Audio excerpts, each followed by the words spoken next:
ইমানদারের ইমান যে কোরআন শুনলে বাড়ে, এই গ্যারান্টিটা আমার দেয়া না, এই গ্যারান্টিটা দিছে কে?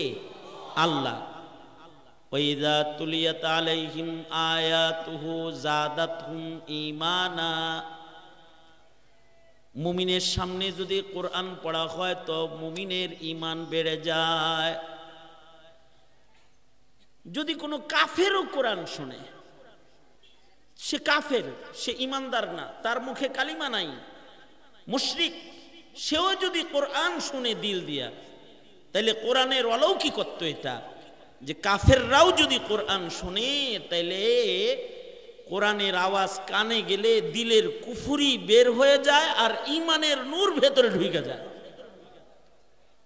এই কারণেই যুগে যুগে কোরআন শুনে শুনে বহু কাফের কালেমা পড়ে পড়ে মুসলমান হয়েছে। আমি আপনাদের সামনে যে আয়াতটা পড়ছি সূরা নহলের আয়াত, এই আয়াত শুইনা শত শত কাফের কালেমা পড়ে মুসলমান হয়ে গেছে।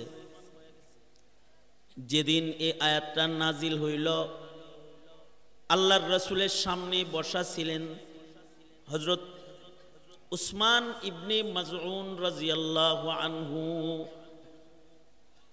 হযরত উসমান ইবনে মাজউন রাদিয়াল্লাহু আনহু তখনও কালেমা পড়ে মুসলমান হন নাই, নবীর সামনে বসে রয়েছে, আর নবীজির উপরে তখন এই আয়াতটা নাজিল হয়েছে। উসমান ইবনে মাজউন রাদিয়াল্লাহু আনহুর পরিচয়, সহজ পরিচয় হলো পৃথিবীর ইতিহাসে গুরুস্থানের ভেতরে সবচেয়ে দামি কবরস্থান হলো জান্নাতুল বাকি কবরস্থান। জান্নাতুল বাকি কবরস্থানে শোয়ার জন্য কিয়ামত পর্যন্ত মুমিনরা দোয়া করবে, হে আল্লাহ তুমি আমাকে বাকি গুরুস্থানের মাইয়িত বানায়ো। কারণ কি? জান্নাতুল বাকি গুরুস্থানে কিয়ামত পর্যন্ত কবরের আযাব নাই। কারোর দাফন যদি এমন একটা গুরুস্থানে হয় যে গুরুস্থানে কি নাই, কবরের আযাব নাই, তাইলে এই গুরুস্থানের দাম কত?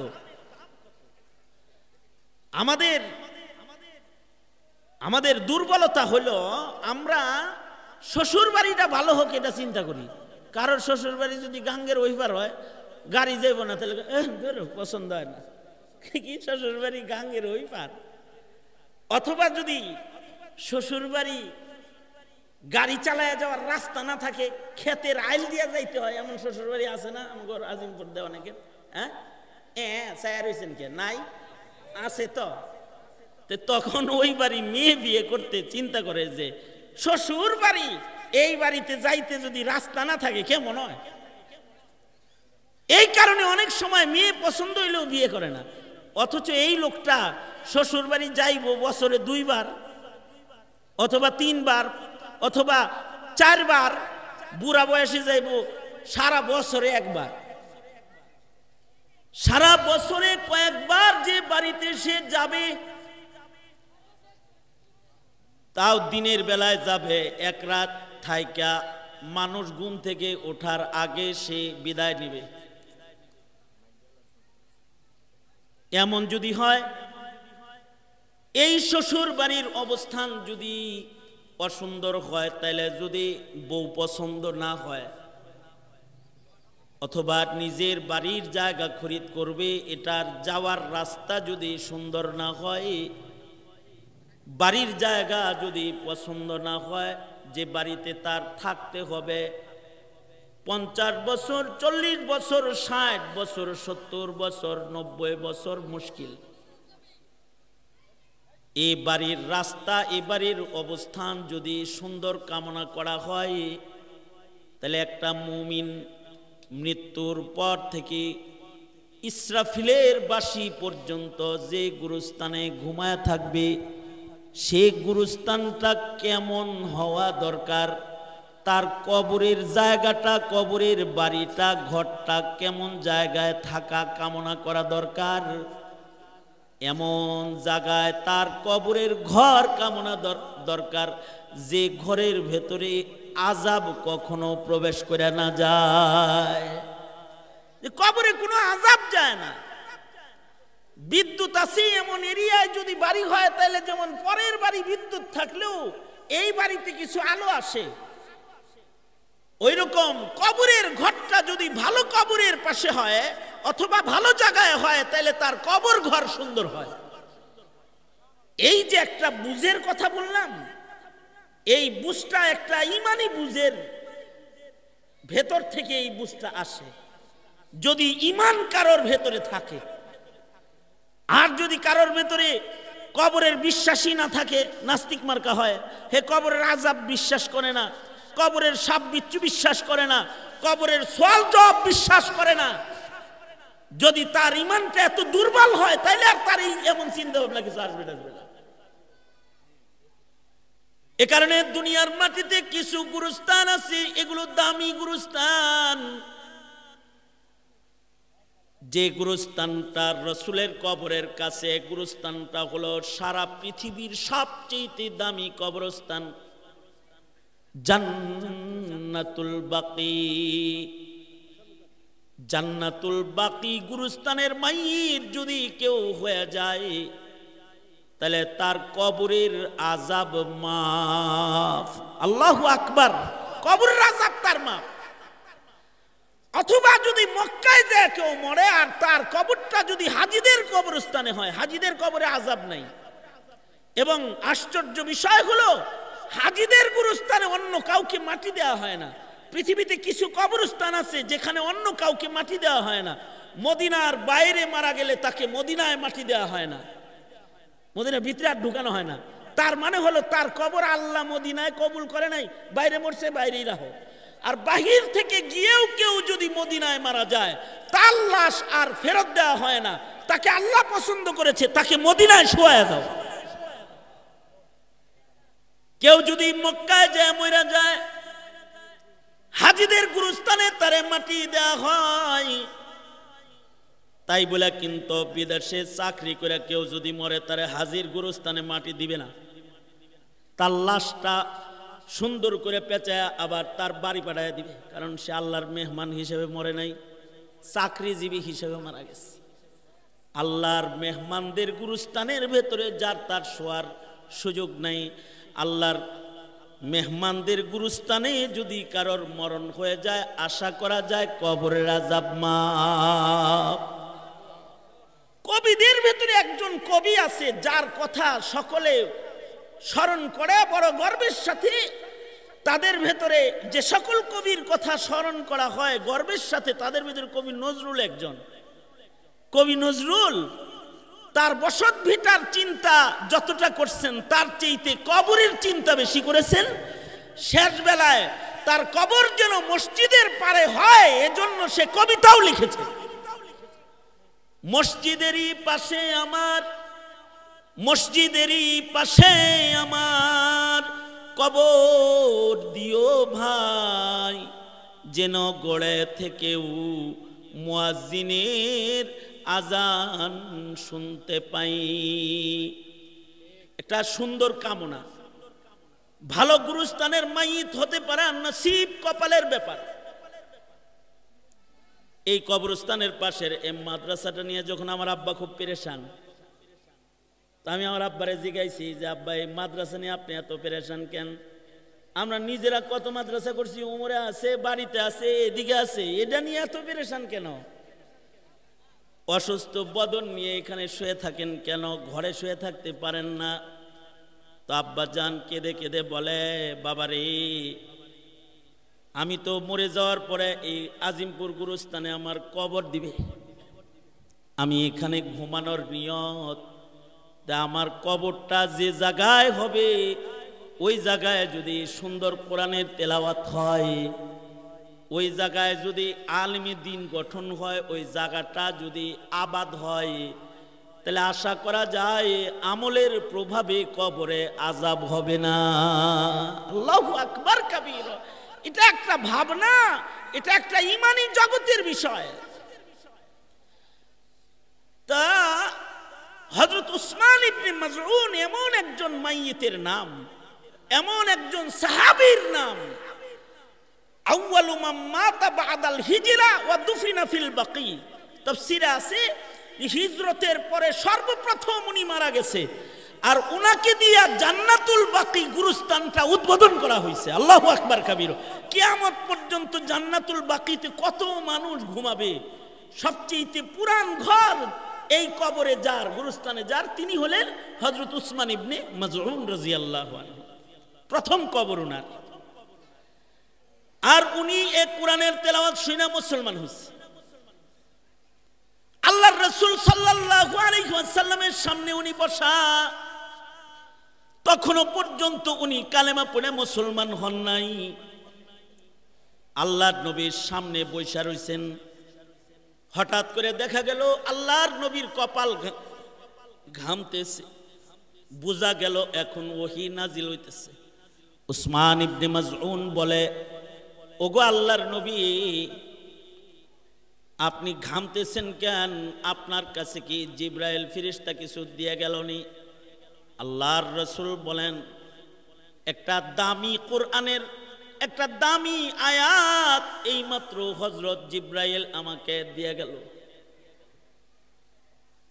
হযরত উসমান ইবনে মাজউন বলে, আমার সামনে যে আয়াতটা নাজিল হলো এটা আমি একটু শুনবার চাই। আল্লাহর রাসূল বললেন, এই আয়াত নাজিল হয়েছে, ইন্নাল্লাহা ইয়া'মুরু বিল আদল ওয়াল ইহসান ওয়া ইতাইযিল কুরবা ওয়া ইয়ানহা আনিল ফাহশাই ওয়াল মুনকারি ওয়াল বাগি ইয়াইযুকুম লাআল্লাকুম তাযাক্কারুন। হযরত উসমান ইবনে মাজউন বলে, এত সুন্দর সুন্দর কথা যে আয়াতে আছে, এটা কোনো মানুষের কথা হতে পারে না। আমি আয়াতের তেলাওয়াত শুনেই কালেমা পড়ে মুসলমান হয়ে গেলাম।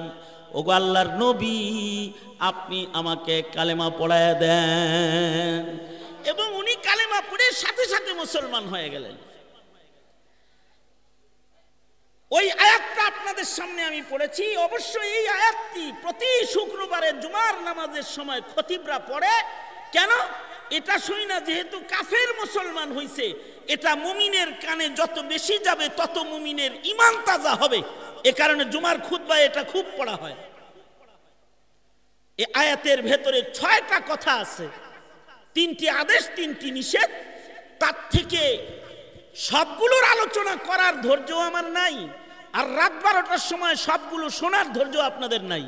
তবে একটা বিষয় যেটা আল্লাহর আদেশ, আল্লাহর একটি আদেশ বিষয়ে কিঞ্চিত একটু কথা আপনাদের কানে পৌঁছায়া দিলেও আমি মনে করি আপনাদের ফায়দা হবে। আল্লাহ পাকের নির্দেশ হলো, আল্লাহ বলেন, এই জমিনের মানুষ, তোমরা সবাই ইনসাফওয়ালা হয়ে যাও, জালেম হইবা না। নির্দেশটা কি বলেন আমার সাথে? কি নির্দেশ? ইনসাফওয়ালা হয়ে যাও, ইনসাফ কায়েম করো, জুলুম করবা না। তার মানে কি? জুলুম করবা না, এটা প্রথম নির্দেশ। কারণ ইনসাফ এমন একটা বিষয়, ইনসাফ এমন একটা গুণ, যেই গুণটা আল্লাহ তাআলা সবচেয়ে পছন্দ করেন। কারণ আল্লাহ তাআলা যদি ইনসাফ দেখেন তো আল্লাহ পাকের রহমতে জোশ পয়দা হয়। আল্লাহু আকবার বলেন। যে কোনো ইনসাফ যদি দেখেন তো আল্লাহর রহমতে জোশ পয়দা হয়। আর যদি বেইনসাফি আল্লাহ দেখেন তো আল্লাহ তাআলা গুসা হয়, আর নিয়ামত আল্লাহ তাআলা তালা লাগায় দেয়, নিয়ামত জমিনে পাঠানো বন্ধ করে দেয়। ইনসাফ, সেই ইনসাফ তো এখন সোনার হরিণে রূপান্তরিত হয়েছে। ব্যক্তি জীবন থেকে শুরু করে রাষ্ট্র জীবন পর্যন্ত এখন ইনসাফ খুঁজে পাওয়া খুব মুশকিল, ঠিক না? কিন্তু আল্লাহর রাসূলের দুলনাত থেকে শুরু করে মৃত্যু পর্যন্ত ইনসাফের বাইরে কোনো কাজই নাই। যখন আল্লাহর রাসূল কেবল জন্মাইছেন তখনও ইনসাফ করছেন, অর্থাৎ নবী শিশুকালেও ইনসাফ করেছেন, মরণের আগেও ইনসাফ করেছেন। আল্লাহু আকবার। মরণের আগেও নবী ইনসাফ করেছেন, কখনো নবীজি জুলুম করেন নাই। আল্লাহর রাসূল নবী হযরত হালিমাতুস সাদিয়া নবী সরওয়ারে দু আলমকে জিজ্ঞাসা করে, বাবা মুহাম্মদ, আমি তোমার মা হালিমা তোমার কাছে একটা বিষয়ে জানতে চাই। কি বিষয় মা? হালিমা বলে, বাবা মুহাম্মদ, মক্কা থেকে তুমি রহমাতুল্লিল আলামিনকে যখন আমি দুধ খাওয়ানোর জন্য লয়ে গেলাম, আমার বাড়ি বরকত শুরু হয়ে গেল।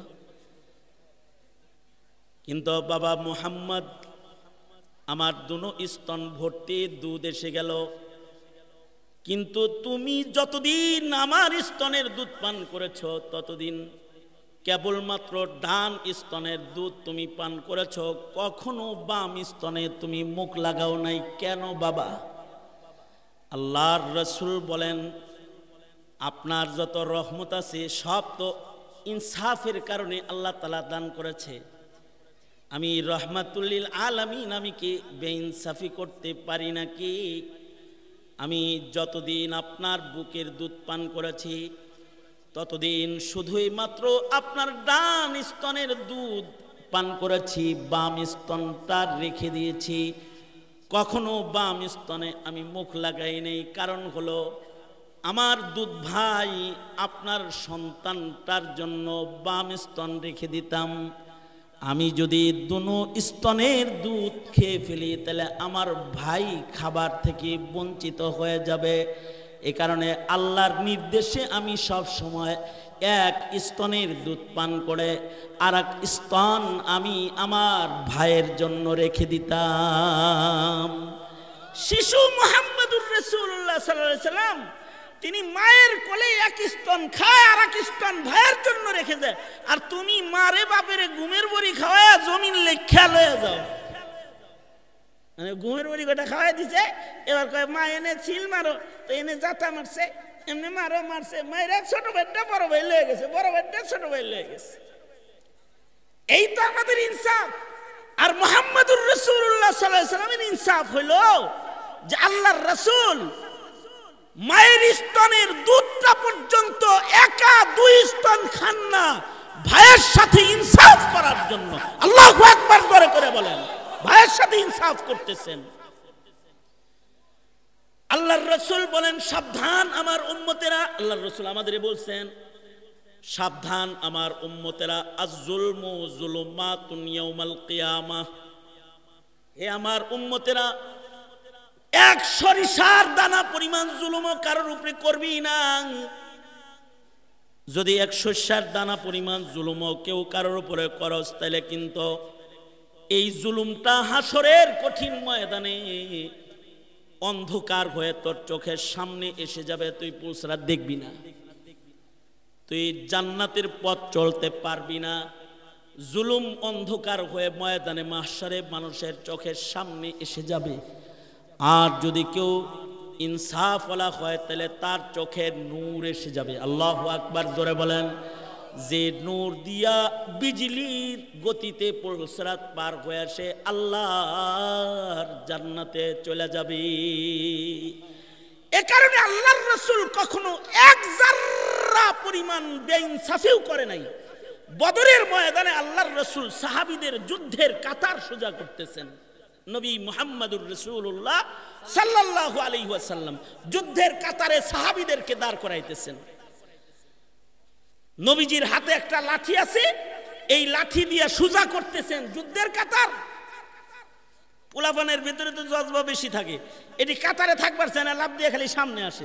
এক যুবক লাফ দিয়া সামনে চলে আসে আগে যুদ্ধ করার জন্য, খুব জজবা। আল্লাহর রাসূলের হাতে যে লাঠিটা আছে, আল্লাহর নবী এই লাঠি দিয়ে এই সাহাবীর পেটের ভিতরে গুতা দিয়ে কয় পিছনে যা। সাহাবী বড় চালাক, সাহাবী সাথে সাথে বলে, আল্লাহর নবী আমি ব্যথা পাইছি, আমারে ব্যথা দিয়ে আলাইছেন আপনি। নবী হইয়া কাউরে ব্যথা দিছে কেমন কথা? সাহাবী বলে, ওগো আল্লাহর নবী আমি ব্যথা পেয়ে ফেলেছি, জুলুম হয়ে গেল।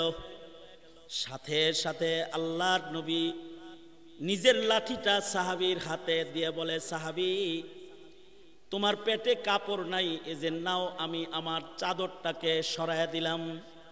এই যে লাঠিটা, যে লাঠি দিয়া আমি তোমার পেটে আঘাত করেছিলাম, লাঠিটা তোমার হাতে দিলাম। তুমি এ লাঠির দ্বারায় আমার পেটের ভেতরে আমি যতটুকুন জোরে তোমাকে গুঁতো দিয়েছি, তুমি অতটুকুন জোরে আমাকে একটা গুতা দাও। দুনিয়ার জুলুমের বদলা দুনিয়ায় হয়ে যাক। আমি জুলুম করেছি, ব্যথা পেয়েছো, এমনটি কথা হাসরে তুমি বলো না। আল্লাহর রাসূল নিজের গায়ের জামা মোবারককে খুলে ফেললেন, খালি পেট করে দিলেন, লাঠিটা সাহাবীর হাতে দিলেন। আশ্চর্য আশেক সাহাবী সাথে সাথে লাঠিটা ছেড়ে দিয়ে চালাকি করে নিজের বুকটাকে আল্লাহর রাসূলের বুকের সাথে চাইপা ধইরা বলে, ওগো আল্লাহর নবী, যুদ্ধ করমু, বাঁচবো নাকি, গাজী হব নাকি শহীদ হব জানি না, তাই মনে ধান্দা আসছে, বাহানা কইরা নবীর গায়ের সাথে একটু ঘষা দিয়া কবরে যাই। হাবিবে কিবরিয়ার দেহ মুবারকের সাথে আমার দেহের চামড়ার একটু সুয়াও যদি লাগা যায়, তাতেও হয়তো বা আল্লাহ তাআলা আমার দেহে কবরের আযাব দিবে না। এ কারণে বাহানা করেছি, আপনার পেটের খোঁচার বাহানায় কাপড় সরায়া আপনার দেহে নিজের দেহ একটু লাগাইবার জন্য। অর্থাৎ সাহাবীও কেমন, সাহাবী যুদ্ধের ময়দানে কাতারে দাঁড়ায়ও কবরের চিন্তা ভুলে নাই। আর নবীজি কেমন, যুদ্ধের ময়দানে দাঁড়ানো অবস্থায়ও একটা লাঠির খোঁচার জুলুম কারোর উপরে হবে এটা নবী বরদাস্ত করে নাই। সাইয়্যিদুল মুরসালিন হইয়া নিজের পেটের কাপড় খুলে সাহাবীর সামনে নিজেকে পেশ করেছে। আল্লাহু আকবার কাবীরা, এটা হলো ইনসাফ। আমরা তো রিকশাওয়ালারে অনেক সময় মারতে যাই, অনেক সময় ড্রাইভাররে গালিগালাজ করি, অনেক সময় অধীনস্থর উপরে জুলুম করি। হযরত আবু বকর নবীজির কাছ থেকে ইনসাফ শিখেছেন। একবার হযরত আবু বকর নিজের গোলামের উপরে খেপে গেলেন। গোলাম এমন কাজ করলো যে হযরত আবু বকর রাগান্বিত হয়ে গেল।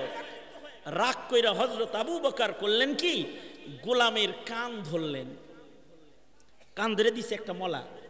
কান কিন্তু মানব দেহের এমন একটা অঙ্গ, এটা আস্তে ধরলেও অঙ্গটা নরম তো লাল হয়ে যায়। বিশ্বাস না হয় নিজের কান নিজে একটু মোলা দিয়ে টেস্ট করে দেখেন, বুঝলেন নাই কথাটা? কান এমন অঙ্গ, এটারে যদি ধরে কোন রকম জাতা জুতা দেয় তাহলে লাল হয়ে যায়, কারণ এটা নরম, লতিটা নরম, অঙ্গটা নরম। তা আবু বকর যখন কান মোলা দিছে, কানটা লাল হইছে না? এবার গোলামে কয়,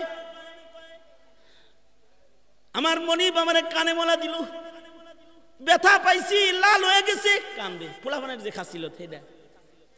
হযরত আবু বকর কিছু সময় পরে ওনার যখন স্বাভাবিক অবস্থার রাগ কমছে, দেখেন ইনসাফ কাকে বলে। হযরত আবু বকরের মতো মানুষ, হযরত আবু বকরের পরিচয় হলো তিনি সিদ্দিকে আকবর। হযরত আবু বকরের পরিচয় হলো আবু বকরকে আল্লাহর জান্নাতের আটো দরজা জান্নাতে ডাকবে। হযরত আবু বকর নবীর সাথে রওজায়ে আতহারে ঘুমিয়ে রয়েছে। হযরত আবু বকর নবীর হাতের পয়লা মুসলমান। হযরত আবু বকর নবীজির সাথে হিজরতের গুহার সাথী। হযরত আবু বকর নবীর রঙে রঙিন নিসবতে ইত্তেহাদি।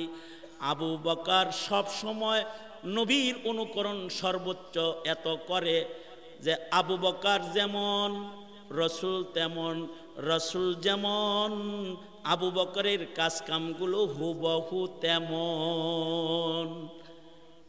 এক জাররা নবীর ইত্তিবার বাইরে কখনো আবু বকর যায় না। হাইয়ান ওয়া মাইয়িতান আসবা আনিন নবী সাল্লাল্লাহু আলাইহি ওয়াসাল্লাম। এইরকম একজন মানুষ যাকে রাসূল বারবার বলেছেন তুমি জান্নাতি, তুমি জান্নাতি, তুমি জান্নাতি। আল্লাহর রাসূল এক পর্যায়ে বললেন তোমাকে আল্লাহর জান্নাতের ৮ দরওয়াজা ডাকবে। তার মানে জান্নাতের ৮ গেট এই উম্মতের যার জন্য খোলা থাকবে তিনি হলেন হযরত আবু বকর। এই রকম একজন মানুষ হইয়া তিনি কান দামনে লইয়া গোলামের কাছে যায় বলে, এই আমি তোর উপরে জুলুম করে ফেলেছি, আমি তোকে যেভাবে একটা মলা দিছি না, তুই আমার ওইরকম একটা মলা দিয়ে দে। কি লেগা? কয় না আমি তোর উপরে জুলুম করে ফেলেছি, আল্লাহ যদি আমাকে ধরে তা আমি জবাব দিব কি? আমি তো তোকে মুখে বললেই পারতাম, হাতে আক্রমণ করলাম কেন? হযরত উমর ওখানে আছেন। হযরত উমর গোলামকে ধমক দিয়ে বললেন, এই গোলাম তুমি বলো যে না না না আপনার কান আমার ধরতে হইব না, আমি আপনাকে মাফ করে দিছি, বলো তাড়াতাড়ি। গোলাম শেষ বেলায় বললেন, আবু বকর আমি আপনাকে ক্ষমা করে দিছি। এরপরে হযরত আবু বকর থামলেন। এর আগ পর্যন্ত ভাই ভাইয়ের ভেতরে এতটুকু জুলুমের আচরণ হবে মুসলমান মুসলমানের সাথে, এটা বরদাস্ত করলেন না। আমাদের হালত কি? আমরা তো রাজনৈতিক বিরোধের কারণে, ব্যবসায়িক স্বার্থের কারণে, অথবা যে কোনো স্বার্থের কারণে এক ভাই আর এক ভাইয়ের উপরে জুলুম করি, লাগে যেন আমরা মরুমো না, আর আমাদের বিচারও মনে হয় আল্লাহ তাআলা করতে পারবেন না। আমাদের জিন্দেগির অবস্থা হলো অনেকটা এমন। জমিনে এখন রহমত নাই, গজবে চতুর্দিকে বালা মুসিবতে জর্জরিত। কারণ কি? একটা বড় কারণ হলো আমাদের ভিতরে ইনসাফ নাই। আশ্চর্য একটা বিষয়, জুলুম এটা এমন একটা বিষয়, জুলুম করা লাগে না। কেউ যদি জুলুমের নিয়ত করে যে হে জুলুম করবো মুখের উপরে, এরকম নিয়ত যদি খালি করে, সাথে সাথে আল্লাহ তাআলা রহমত বন্ধ করে দেয়। আর ইনসাফ এত বড় গুণের নাম, ইবাদতের নাম। কেউ যদি নিয়ত করে যে আমি ইনসাফ করব, নিয়ত করার সাথে সাথে আল্লাহ তাআলা রহমতের দরজাগুলো সব খুলে দেয়। আল্লাহু আকবার কাবীরা। এটা ব্যক্তি জীবনের জুলুম হোক, পারিবারিক জীবনের জুলুম হোক। অনেক বাপেরা নিয়ত করে যে মেয়ে গড়ে কিছু দিতাছি না, সব পোলা করে দিব। এটা একটা জুলুম। নিয়ত করার সাথে সাথে রহমত বন্ধ হয়ে যায়। আর যদি কোনো পিতা নিয়ত করে যে আমি আমার সন্তানদের সাথে ইনসাফের আচরণ করব, কোন সন্তানের উপরে জুলুম করব না, কোন মেয়ের উপরে জুলুম করব না, কোন ছেলের উপরেও জুলুম করব না, নিয়ত করার সাথে সাথে রহমতের বাহারের দরওয়াজা আল্লাহ তাআলা খুলে দেয়। সুবহানাল্লাহি ওয়া বিহামদিহি। এর একটি দৃষ্টান্ত শুআবুল ঈমানে ইমাম বাইহাকী রাহমাতুল্লাহি আলাইহি আব্দুল্লাহ ইবনে আব্বাসের রিওয়ায়াতে এনেছেন। চমৎকার একটা কথা, এই কথাটা বইলা আমি আমার আলোচনা গুটায় আনবো। আব্দুল্লাহ ইবনে আব্বাস থেকে বর্ণিত শুআবুল ঈমানে ইমাম বাইহাকী ঘটনাটা বর্ণনা করেছেন। আব্দুল্লাহ ইবনে আব্বাস রিওয়ায়াত করেন। আব্দুল্লাহ ইবনে আব্বাসের রিওয়ায়াত মানে কি? আব্দুল্লাহ ইবনে আব্বাস কি একটু চিনাই আপনাদেরকে। আব্দুল্লাহ, আমরা তো নায়ক চিনি, নায়িকা চিনি, গায়ক চিনি, গায়িকা চিনি, বক্তা চিনি, অভিনেতা চিনি, কৌতুককার চিনি, কিন্তু সাহাবী চিনি না। তো এ কারণে সাহাবীদের সমালোচনা করতেও আমাদের মুখে বাধে না। এখন সাহাবী সমালোচনা হয়, কিছু মানুষ আছে এরা প্রকাশ্যে সাহাবীর সমালোচনা করে। অত সাহাবী কি জিনিস এটা বুঝেই না আসলে, এ কারণে সাহাবীর সমালোচনা করে। আব্দুল্লাহ কলেজে পড়ে, অপরাধ করছে জঘন্য একটা, বিচারে যায় বাপে কয় বাচ্চা মানুষ লেখাপড়া করে তো এখনো বুঝে টুঝে না, অথচ হেরে যদি 5 বছর আগে বিয়ে করাইতো তো 5 বছরে 5টা বাচ্চা হইতো, হে নাকি বুঝে না, বাবা মাই কয়। আর আব্দুল্লাহ ইবনে আব্বাস হলো 9 বছরের বাচ্চা, তাকে উনার বাবা মায় বলে কি, উনার বাবা মা ওনাকে বলতেছে 9 বছরের বাচ্চাকে, এই ছেলে রাতের বেলায় ঘুমাও কেন? নবীর ঘর পাহারা দিতে পারো না? নবী রাত্রে কি আমল করে দেখতে পারো না? সেই রকম আমল তুমি করতে পারো না? আল্লাহু আকবার কাবীরা। 9 বছরের বাচ্চা। আশ্চর্য, মায়ের কথা শুই না আব্দুল্লাহ ইবনে আব্বাস 9 বছর বয়সী নবীর ঘর পাহারা দেয় রাত্রে। আল্লাহর রাসূল যখন ইস্তিনজায় যায়, হযরত আব্দুল্লাহ ইবনে আব্বাস নবীর জন্য ওযুর পানি রেডি কইরা পাশে কোনায় দাঁড়ায় থাকে। আল্লাহর রাসূল একদিন বলে, এত সুন্দর ওযুর পানি শেষ রাতে আমার জন্য কে রাখলো রে? আব্দুল্লাহ ইবনে আব্বাস বলে, আমি রেখেছি। নবী খুশি হয়ে গেছে। নবীজি তাকে বুকে লইয়া দোয়া করেছে, আল্লাহুম্মা ফাক্কিহু ফিদ্দীন ওয়া আল্লিমহুল কিতাব ওয়াল হিকমাহ। এক দোয়ার বরকতে নবীর বুকের ইলম কপি হয়ে ওনার বুকে ঢুকে গেছে। আল্লাহর রাসূল ওযু শেষ করে আল্লাহর রাসূল নামাজে দাঁড়াইছে। দেখেন আকল কাকে বলে। আল্লাহর রাসূল ওযু শেষ করে তাহাজ্জুদের নামাজে দাঁড়াইছে। আব্দুল্লাহ ইবনে আব্বাসকে আল্লাহর রাসূল বাম পাশে, দেখে যে সে নামাজে দাঁড়াইছে, অথচ নামাজ পড়তে কয় নাই। নবীর পাশে নামাজি বাম পাশে দাঁড়ায় গেছে। আব্দুল্লাহ ইবনে আব্বাস বলেন, আমি তো জানি না যে ইমামের ডান পাশে খাড়ান লাগে, কিন্তু আমি যখন বাম পাশে দাঁড়িয়েছি, আল্লাহর রাসূল আমার ঘাটটা ধইরা আমাকে বাম পাশ থেকে ডান পাশে নামাজের ভিতরে এনে দাঁড় করাইছে, আর নবীর বরাবর আমাকে দাঁড় করাইছে। আব্দুল্লাহ ইবনে আব্বাস বলে, আমাকে নবী বরাবর দাঁড় করাইছে, কিন্তু আমি এক কদম পিছায় গেছি, আবার নবী টান দিছে, তো আমি আবার পিছায় গেছি। নামাজ শেষ করে আল্লাহর রাসূল বলে, আব্দুল্লাহ রে, আমি তোমাকে আমার পাশাপাশি দাঁড় করাই, তুমি এক কদম করে পিছনে কেন যাও? আব্দুল্লাহ ইবনে আব্বাসের বয়স কিন্তু মাত্র 9 বছর। তিনি বলে, আপনি হলেন সাইয়্যিদুল মুরসালিন, রাহমাতুল লিল আলামিন। নবীর বরাবর আমি সাধারণ উম্মত হয়ে কেমনে দাঁড়াইতে পারি গো নবী? এই ভয় বারবার আমাকে পেছনে নিয়ে আসে। আল্লাহু আকবার কাবীরা। এগুলো একটি আদব। কিছু কিছু বাচ্চাকে দেখবেন মুরব্বীরা বলে, এই বসো বসো, হে তারপরেও দাঁড়ায় থাকে কেন? এটা একটা আদব। তার দিল থেকে আদব বের হয় যে আমি মুরব্বীর সামনে দাঁড়াই বসতে পারি না, বসতে পারি না আমি। এই আদবগুলো হৃদয়ের ভেতর থেকে আসতে হয়। আব্দুল্লাহ ইবনে আব্বাস এইরকম। এটা তো তার আদব বললাম আর ইলম বললাম, এবার তার মারেফাতটা একটু শোনেন। মারেফাত বলতে আপনারা কি বুঝেন? মারেফাত হলো ওই দূরদৃষ্টির নাম যা দিয়ে মানুষ এমন জায়গায় চলে যায় ব্যক্তি তার যোগ্যতা দিয়ে সেখানে যেতে পারে না, ওটা মারেফাত। এটা আজব জিনিস। আব্দুল্লাহ ইবনে আব্বাসের মারেফতের একটা উদাহরণ শুধু আপনাদেরকে বলি। বাপের সাথে ছেলে গেছে নবীর দরবারে, অর্থাৎ হযরত আব্বাস রাদিয়াল্লাহু আনহুর সাথে আব্দুল্লাহ ইবনে আব্বাস নবীর দরবারে গেছে। যায়া আব্দুল্লাহ ইবনে আব্বাস হযরত আব্বাসকে বলতেছেন, আব্বা, নবীর পাশে ওইটা কে বসে রইছে? আব্দুল্লাহ ইবনে আব্বাসে হযরত আব্বাস বলে, কই কই কেউ তো বসে না, আমি তো দেখি না। আরে না, দেখেন দেখেন বয়ে রইছে। কই দেখি না তো। না দেখেন না, খেয়াল করে বসে রইছে কে যেন। না আমি তো দেখি না। মানে বাপে দেখতেছে না, কিন্তু কে দেখতেছে? ছেলে দেখতেছে। আল্লাহর রাসূল তাকে জিজ্ঞাসা করলেন, আব্দুল্লাহ, আমার পাশে যে বসে রয়েছে তাকে কি তুমি দেখেছো? জি আমি দেখেছি। কাকে দেখেছো জানো? তুমি একজন মুকাদ্দাস ফেরেশতাকে তার আসল আকৃতিতে দেখে ফেলেছো।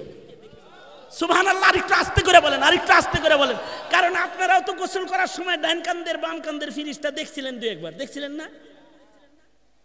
স্যার হইছেন কে? দেখছিলেন নাকি? ভালো করে কইতে পারো না যুবকরা? দেখছো জীবনে কোনোদিন? আমি তো দেখি নাই। যেমন এতদিন গোসল করি, কোনোদিন দেখলাম না যে ডান কাঁধে। অথবা আমার বাবা অথবা দাদা যারা এখানে 90 বছর বয়সের লোক আছে, তাদের ডান কাঁধে বাম কাঁধে ফেরেশতা নাই? আছে তো। কেউ যদি কয় নাই, তাইলে তার ঈমান নাই। কারণ ফেরেশতার উপরে যার ঈমান নাই তার ঈমান নাই। ফেরেশতার উপরে যার বিশ্বাস নেই তার কি নাই? জোরে বলেন, আরো জোরে করে বলেন। এটা একটা শিখার জিনিস। ফেরেশতা যে বিশ্বাস করে না তার কি নাই? ঈমান নাই তার। কারণ ফেরেশতা আছে বলতেছে কে? কিরামান কাতিবিন ইয়ালামুনা মা তাফআলুন, কোরআনের আয়াত। ডান কাঁধে বাম কাঁধে আছে ফেরেশতা, কিন্তু আমরা দেখি না। আমরা যেহেতু দেখি না, এটা কি আমাদের দুর্বলতা? না, আমাদের দুর্বলতা না। আসলে আল্লাহ আমাদের এমনই বানাইছে যে আমরা ফেরেশতা কোনোদিন দেখতে পারবো না। দেখতে পারবো না, কারণ ফেরেশতারা অদৃশ্যে চলে। আরে শুধু ফেরেশতা দেখতে পারবো না তা না, জিনও তো আছে। সূরা জিন যেহেতু আছে, জিনও আছে। জিনও আমরা আমাদের চোখ দিয়ে দেখতে পারবো না, যদি না জিন নিজেকে প্রদর্শন না করে। কারণ জিনদের একটা সিফাত হলো ইয়াতাশাক্কালু বিআশকালিন মুখতালিফাতিন, জিনেরা নিজেদেরকে বহু রূপে মানুষের কাছে পেশ করতে সক্ষম।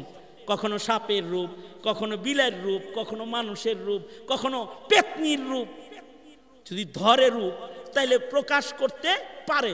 যদি এরকম রূপ প্রকাশ করে তাইলে দেখতে পারুন, কিন্তু তার যে আসল একটা আকৃতি আছে, আগুনের তৈরি আকৃতি, এইটা দেখার মতো চোখ আমাদের নাই, আল্লাহ দেই নাই এটা দেখার চোখ আমাদেরকে। ইমাম শাফি রহমতুল্লাহ আলাইহি বলেছেন, কেউ যদি দাবি করে, অনেক সময় বন্ড ফকিররা দাবি করে বসে না অনেক কিছু, যে আমি তো ফিরিস্তাও দেখি, কিন্তু ইমাম শাফি বলেন কি, কেউ যদি দাবি করে যে আমি জিন দেখি সরাসরি, এটা যদি কেউ দাবি করে, তাহলে ইমাম শাফি বলে ও আস্ত একটা কাযযাব, মিথ্যাবাদী। ও কি, যেটা ইলম শিখাইতেছি একটা, কেউ যদি দাবি করে যে আমি জিন দেখছি, মিথ্যাবাদী, ও জিন দেখে নাই, জিনকে আসল আকৃতিতে দেখা সম্ভব না। আচ্ছা তাইলে বলেন, জিনরেই যদি আসল আকৃতিতে দেখা সম্ভব না হয়, তো ফিরিস্তা দেখা সম্ভব? কিন্তু ১৬ লাখ সাহাবীর ভেতরে 10 বছর 11 বছরের একটা বাচ্চা কয় নবীর পাশে ওটা কে? তার মানে ফিরিস্তাকে সে তার সচক্ষে দেখে ফেলেছে। এখন দেখে ফেলার কারণে একটা লস হয়েছে। আল্লাহর রাসূল বললেন, ইবনে আব্বাস তুই তো চোখ দিয়া ফিরিস্তা দেখোস নাই, আল্লাহ তোরে দেখাইছে, এই যে দেখছস এই কারণে তোর চোখ অন্ধ হয়ে যাবে, এটা ভালো থাকবে না। মুহাদ্দিসিনরা বলে যে আল্লাহ তাআলা ইচ্ছা করে আব্দুল্লাহ ইবনে আব্বাসের চোখ অন্ধ বানায় দিয়েছে ফিরিস্তা দেখায়। কেন? উনি নবীকে যা দেখেছে শুনেছে ওইটা মানুষের কাছে বলে যাক, দুনিয়ার এত কিছু ওনার দেখারও দরকার নাই, এত কিছু ওনার বলারও দরকার নাই। আল্লাহু আকবার কাবীরা। এই কারণে আল্লাহ ফিরিস্তা দেখায় চোখ বন্ধ করে দিয়েছে। উনি নবীজির কাছ থেকে সর্বোচ্চ কোরআনের ইলম বর্ণনা করেছেন। এ কারণেই হযরত উমর 17 বছর বয়সের আব্দুল্লাহ ইবনে আব্বাসকে সংসদ সদস্য বানিয়েছেন, আধা জাহান যখন তিনি পরিচালনা করেন। কেন 17 বছরের বাচ্চাকে আধা জাহানের খলিফাতুল মুসলিমিন পার্লামেন্ট মেম্বার কেন বানাইছেন? এই জন্য বানালেন পার্লামেন্টের মেম্বার, সিনিয়র রাজিগা এই বাচ্চাটারে এখানে সংসদ সদস্য বানাইলেন কি লেগে আপনি আমিরুল মুমিনিন? হযরত উমর বলে বাচ্চাটারে এর লেগে আমিরুল মুমিনিন বলে এর লেগে সংসদ সদস্য বানাইছি, আমরা যদি কোনো নাজায়েজ কাম করে ফেলি ওর কাছে ইলিম আছে, ও ইলিমের চোখ দিয়া নাজায়েজটা দেখে ফেলবে, আর সাথে সাথে ও আমাদের লাগামটাকে টাইনা ধরবে, দোজখে আমাদেরকে পড়তে দিবে না। আশ্চর্য নীতি আগের যুগের আর এই যুগের। এই যুগ হলো উল্টা।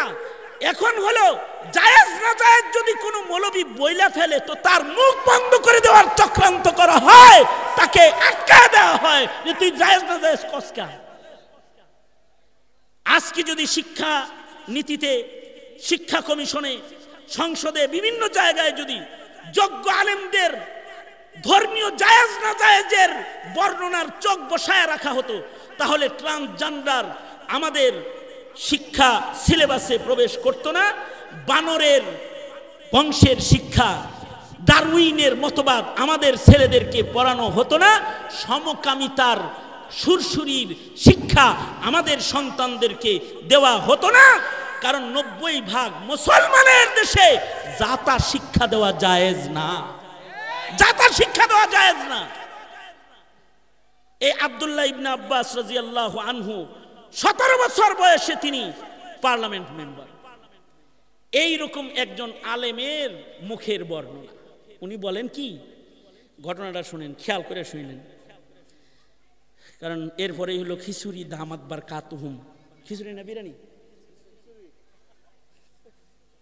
এরপরেই হলো তাবারক দামাত বারকাত। আব্দুল্লাহ ইবনে আব্বাস রাদিয়াল্লাহু আনহু বলেন, চাচা আর 5-7 মিনিট কই আলাই? হ্যাঁ ইনশাআল্লাহ।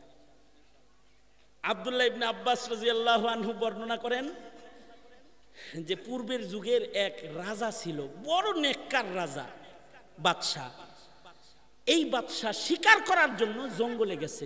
বাইহাকি শরীফ, ইমাম বাইহাকি শুআবুল ঈমানের ভেতরে ঘটনাটা আনছেন যে শিকার কার্যে গেছে, যে সন্ধ্যা হয়ে গেছে, পাখি শিকার করতে গেছে, যায় এত সন্ধ্যা হয়ে গেছে। যখন সন্ধ্যা হয়ে গেছে তখন জঙ্গলের পাশেই এক কাঠুরিয়ার বাড়িতে বাদশাহ মেহমান হয়েছে। নিজের পরিচয় গোপন করেছে, পরিচয় দেয় নাই। কেন পরিচয় দেয় নাই? পরিচয় যদি দেয় তাইলে তো হের মেহমানদারি করতে কষ্ট হবে, এ কারণে পরিচয় দেয় নাই। সাধারণ বেদুইন পরিচয়ে কাঠুরিয়ার ঘরে ঢুকে গেছে। কাঠুরিয়াও বড় নেককার, তিনি মেহমান হিসেবে তাকে মেহমান নেওয়াজির জন্য প্রস্তুত হয়ে গেছে। সন্ধ্যাবেলায় এই কাঠুরিয়ার গরু গাভীগুলো জঙ্গল থেকে বাড়িতে এসেছে।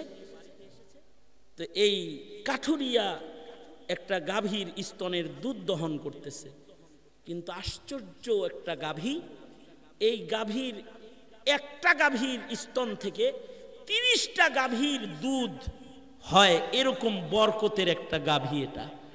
আব্দুল্লাহ ইবনে আব্বাস বলেন একটা গাভীর স্তন থেকে 30 গাভীর দুধ বেরিয়েছে। নিজে খাইছে এবং বাদশাকে খাওয়াইছে, চিনে না তো, মেহমান হিসেবে খাওয়াইছে। কিন্তু আশ্চর্য বিষয় হলো এক গাভীর স্তন থেকে যে 30 গাভীর দুধ বেরিয়েছে, এইটা বাদশা চোখে দেখা চিন্তা করতেছে, বাদশা হয়ে আমার ঘরে এরকম একটা গরু নাই, কার ঘরে এটা রয়েছে গো, এটা কেমনে নেওয়া যায়? কুফন দিয়ে আটতেছে। তার ধান্দা হইল আমি আমার ক্ষমতার বল দিয়া এই ভালো গাভীটাকে কাঠুরিয়ার বাড়ি থেকে নিজের রাজমহলে প্রবেশ করাবো। মানে তার ক্ষমতা আর লোভের কারণে সে জুলুম করার জন্য নিয়ত করছে। কিন্তু পয়লা দিন মেহমান হইছে, দুধ খাইছে পেট ভরে, আজকেই যদি কয় তোর গরু নিমু, জিনিসটা কিরকম হয়ে যায় না? তো এখন চিন্তা করছে যে জায়গা আর একদিন আমনি আয়া বাহানায় নিজের পরিচয় দিয়ে একভাবে লয়ে যামনি গেছে। 7 দিন পরে আবার শিকার করার জন্য জঙ্গলে এসেছে। সন্ধ্যাবেলায় মেহমান হইয়া কাঠুরিয়ার বাড়িতে আবার হাজির হয়ে গেছে। কাঠুরিয়া দেখা কয় দোস্ত আইছেন, আলহামদুলিল্লাহ বসেন। বাদশা যে আইছে এটা তো জানে না, খেয়াল করতেছে গাভীটা সন্ধ্যাবেলায় আসেনি, দেখে গাভীটাও আসছে। আজকেও মেহমান এসেছে, তো বালতি লইয়া যায় কাঠুরিয়া তাহার গাভীর স্তন থেকে দুধ দহন শুরু করেছে। আব্দুল্লাহ ইবনে আব্বাস বলেন এই গাভীটার স্তন থেকে গত 1 সপ্তাহ আগে 30টা গাভীর দুধ এক গাভীর স্তন থেকে এসেছে, কিন্তু আজকে যখন দুধ টানতেছে মাত্র 1 কেজি শেষ। বাদশাহ বলে এটা কি তোমার সেই গাভী না? রঙে তো মনে হয় যেটার স্তন থেকে 30 গাভীর দুধ বেরিয়েছিল, বর্তন সব ভরছিল, এটা না? এটা কয় জি বাদশাহ, এটা তো সেই গাভীটাই, কিন্তু ধীরে ধীরে এটার দুধ 7 দিনে কমে গেছে, এখন মাত্র 1 কেজিও হইবার চায় না। বাদশাহ বলে বন্ধু এটার কারণ কি বলতো? কাঠুরিয়া বলে আমার মন বলে আমাদের বাদশাহ মনে হয় কোনো জুলুম শুরু করেছে। লোকটা চিন্তা করতেছে আমি তো বাদশাহ, এখন আমি যদি কই যে আমি বাদশাহ, তো আমি নিজে আস্তে একটা জালেম হয়ে যাই। নিজে নিজে শর্মিন্দা হইছে, হায় রে বাদশাহ জুলুম করেছে দেখা তার জুলুমের প্রভাবে গাভীর স্তনের দুধ কমে গেছে। দুধ তো খেয়েছে, কিন্তু রাতের বেলায় যখনই ঘরে অবস্থান করতেছে তখন রাতের বেলায় উঠা ওযু করে নামাজ পড়ে তওবা করতেছে, আল্লাহ আমি রাজা হইয়া বাদশাহ হইয়া প্রজার উপরে জুলুম করার নিয়ত করছিলাম, তুমি নারাজ হয়ে গেছো, দুধের স্তনের মুখ বন্ধ করে দিছো, 30 গাভীর বরকত বন্ধ করে 1 কেজিতে নামায় নিয়ে এসেছো, তুমি নারাজ হয়েছো। ওগো আল্লাহ আমি তওবা করতেছি, এমন জুলুম তো দূরের কথা, যতদিন তুমি আমাকে বাদশার মসনদে বসায় রাখবে আমি 1 জাররা জুলুম কখনো কারোর উপরে আর করব না বলে ওয়াদা করলাম। তওবা করে সকাল বেলায় বাদশার রাজ দরবারে চলে গেছে। আবার 7-8 দিন পরে চিন্তা করতেছে, তওবা করলাম, ইনসাফ করার নিয়ত করলাম, যাই আজকে যে দেখি গা গরুর দুধ কি বাড়ছে নাকি তেমনি কমছে। আবার বাহানা করে শিকার কার্যে চলে এসেছে, 3rd টাইম, 3য়বার। সন্ধ্যাবেলায় বাহানা করে কাঠুরিয়ার বাড়ির মেহমান হয়ে গেছে। হযরত আব্দুল্লাহ ইবনে আব্বাস বলে সন্ধ্যাবেলায় বাদশাহ অপেক্ষা করতেছে, দেখি গাভীটা আজকে আসেনি। দেখে গরুর পাল সন্ধ্যাবেলায় বাড়ি আসছে, আর ওই গাভীটাও আসছে। সন্ধ্যাবেলায় স্তন দহন করার জন্য কাঠুরিয়া বালতি নিয়ে সামনে চলে গেছে। আজকে দুধে বরকত আর বরকত আর বরকত। আবার 30 গাভীর দুধের পরিমাণ দুধ এক গাভীর স্তন থেকে বের হয়ে গেছে। বাদশাহ লোকটাকে কয়, এটা কি সেই গাভী নাকি যেটা সেদিন 1 কেজি হয় নাই? কয় হঠাৎ করে আবার এর ভেতরে বরকত বাড়ছে। 30 গাভীর দুধ আগের মতন ডেলিভারি দেওয়া এখন আবার শুরু করছে। বাদশাহ বলে, বন্ধু এটা কেমনে হইল? কাঠুরিয়া বলে, আমার রাজ্যের বাদশাহ মনে হয় ইনসাফ শুরু করেছে। আব্দুল্লাহ ইবনে আব্বাস বলে, সাথে সাথে বাদশাহ লোকটাকে জড়া ধরে বলে, আরে না না না, বরকত বন্ধ হওয়ার জন্য জুলুম করা লাগে না, আর বরকত চালু করার জন্য ইনসাফ করাও লাগে না। জুলুমের নিয়ত যদি কেউ করে তাতেও বরকত বন্ধ হয়ে যায়, আর ইনসাফের নিয়ত যদি কেউ করে তাতেও রহমতের দরজা খুলে যায়। বন্ধুরে আমারে মাফ করে দিও, আমি তোমার ওই রাজ্যের বাদশাহ, আমি জুলুম নয়, শুধু তোমার ভালো একটা গাভী দখল করার জুলুমের চিন্তা আমি আমার ভেতরে এনেছিলাম। এ কারণে আসমানের মালিক আল্লাহ রহমত বন্ধ করে দিয়েছে, গাভীটার স্তন শুকায় গেছে। আমি বাদশাহ আবার ইনসাফ করার নিয়ত করেছি। আল্লাহ তাআলা আমার ইনসাফের নিয়তের বদলায় রহমত বরকত আল্লাহ তাআলা বাড়ায়া দিয়েছে। ইনসাফ যদি কেউ নিয়ত করে করার, তাতেও আল্লাহ রহমত দেয়। সুতরাং কে কতটুকু ইনসাফ করতে পারবো তা জানি না, তবে আমি এটা বলতে চাই, আব্দুল্লাহ ইবনে আব্বাসের রিওয়ায়াত মাফিক আমরা কি জীবনে আর জুলুম করব না, ইনসাফ করব, এই নিয়তটাও কি আজকে করতে পারি না? ইনশাআল্লাহ হাত তুলি বলেন ইয়া আল্লাহ। আর জোরে বলেন, জোরে বলেন ইয়া আল্লাহ।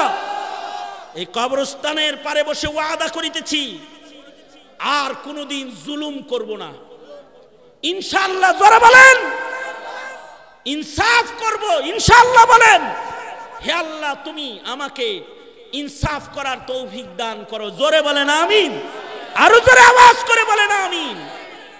আল্লাহ তাআলা আমাদেরকে জমিনে ইনসাফের সাথে কদম কদম চলার তৌফিক দান করেন।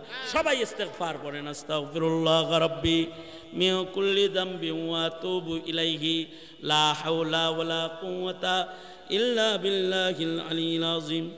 আস্তাগফিরুল্লাহাল্লাযী লা ইলাহা ইল্লা হুয়াল হাইয়ুল কাইয়্যুম ওয়া আতুবু ইলাইহি।